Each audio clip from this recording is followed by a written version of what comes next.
You consume tech news every day, but do you really know what it's doing to your mind? Because we don't.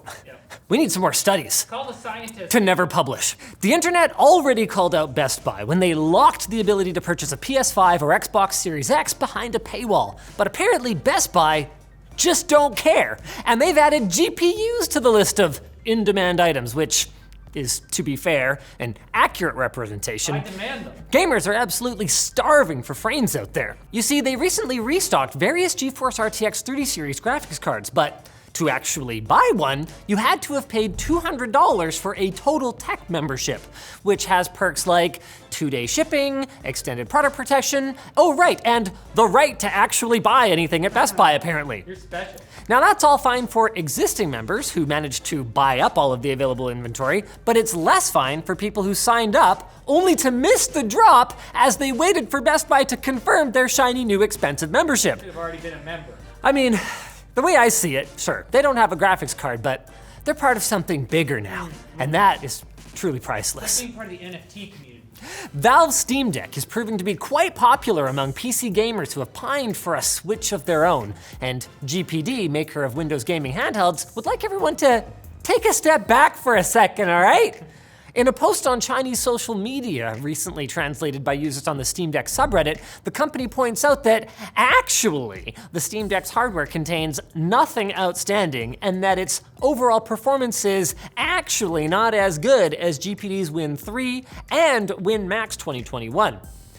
To be fair, there aren't many benchmarks directly comparing those just yet, so that's just like their opinion, man. But it's probably wrong. GPD goes on to say that if you're hoping to install Windows on a Steam Deck to get around the limitations of SteamOS, well, you are just naive and do not understand the logic of capitalists. So you see, they're trying to make money, while GPD is making a handheld Steam game console for the people. They're gonna break it up and everyone will get a piece. I call it D-pad. It's our console. All of it. And Gamers Nexus posted an update to the Newegg being a scam lord saga, which, despite Newegg's attempts at damage control, actually makes the whole situation look even worse. Turned out that Newegg received a damaged motherboard from a customer and asked Gigabyte to fix it.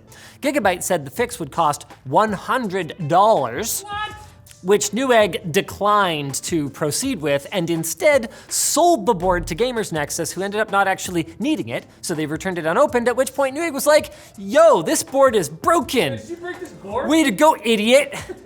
Newegg has now refunded Gamers Nexus the $500 and sent them the board after being added on Twitter by an influential account, so I guess the system is working? Exactly. Nothing to fix here.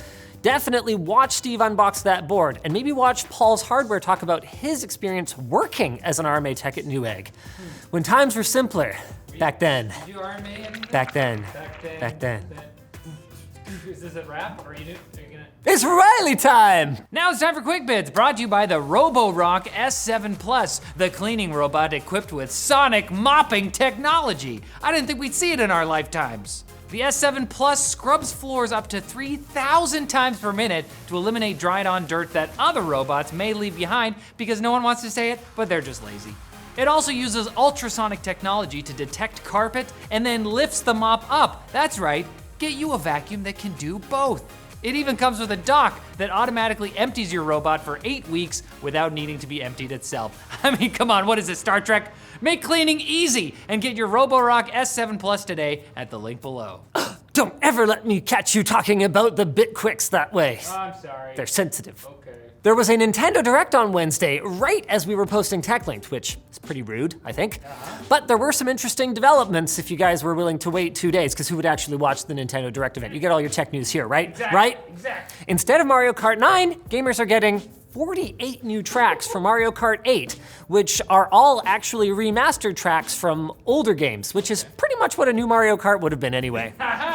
There's now an actual Wii Sports sequel called Switch Sports, a new Mario Strikers is on the way, and Fire Emblem is getting the Superhero on the Battlefield Warriors treatment. Plus, Portal and No Man's Sky are coming to Switch, but most importantly, Kirby Caaar. Nintendo, arigatou gozaimasu. Watch out for spiking SSD prices, by the way, in the days to come, thanks to a containment issue at Western Digital's NAND production facilities. That's right, the alien embryos they were storing there broke free of the capsules, and they... I hate face hugs. No, what actually happened was that at their NAND production facility, they lost somewhere in the neighborhood of 6.5 exabytes of flash. That is 6.5 billion gigabytes. Do these companies know what's going on down here on the ground? There's no GPUs.